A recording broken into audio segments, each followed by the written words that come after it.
From the Funding Our Future revenue, we have 3 new routes coming on in August: 2nd South, 9th South, and 2100 South. The main focus of these routes are improved east-west connections.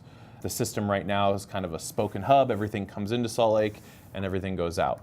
We're really kind of developing routes that serve Salt Lake City residents. We picked this portion of the route because it will be on new streets and routes, and there were some operational challenges that we really wanted to test out and see in real time how they would perform. On Saturday, February 9th, we hosted Open Routes, partnered with UTA, and what we were doing that day was kind of showcasing some of the new transit investments from Funding Our Future. We ran a portion of the proposed new transit routes in Glendale and Poplar Grove. We were running at 15-minute frequency, and we were testing the western portion of the route. When this route is implemented in August, 15-minute service Monday through Saturday, 30-minute service early AM, late PM, and on Sunday, but it'll go all the way from the Power track station on North Temple down through Poplar Grove and Glendale, east up to the university. So it'll be a great route. This was like a micro test of the route.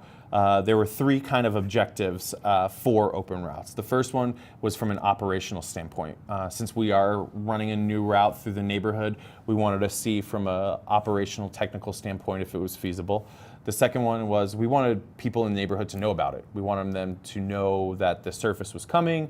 It was in 15-minute service, Sunday service, everything that people have been telling us over the past few years. And then third, we wanted to get some feedback on bus stop amenities. What were the priorities of folks who were living in these neighborhoods? What were their priorities for their bus stops? We're taking all of the things that we learned at Open Routes and kind of tweaking them, improving, taking the feedback and incorporating them into them. So the bus routes will be implemented in August. Bus stops will be constructed in the spring in preparation for the route. And then hopefully between now and then, we'll continue our outreach and let people know that this service is coming. Keep in mind, like this is Salt Lake City dollars that we're investing. We're buying service from UTA to meet what we've set forth in the Transit Master Plan, and those were east-west connections. So when UTA was building out all of their rail, they did have to pull back on some of the bus service, and they haven't gotten back to the levels of bus service that they were providing before they were doing all of their capital projects on rail. So we're the city's coming in and filling a gap. And of course, there's some physical barriers as well. Trying to get a bus to be consistent on a bus schedule when there's a train coming by that is inconsistent in its timing poses some real challenges as well. So working with UTA to identify those routes, how can we get those buses across some of those physical barriers in a timely manner that's consistent, we're key, and we're getting there. You can track all of our progress on the Funding Our Future dashboard.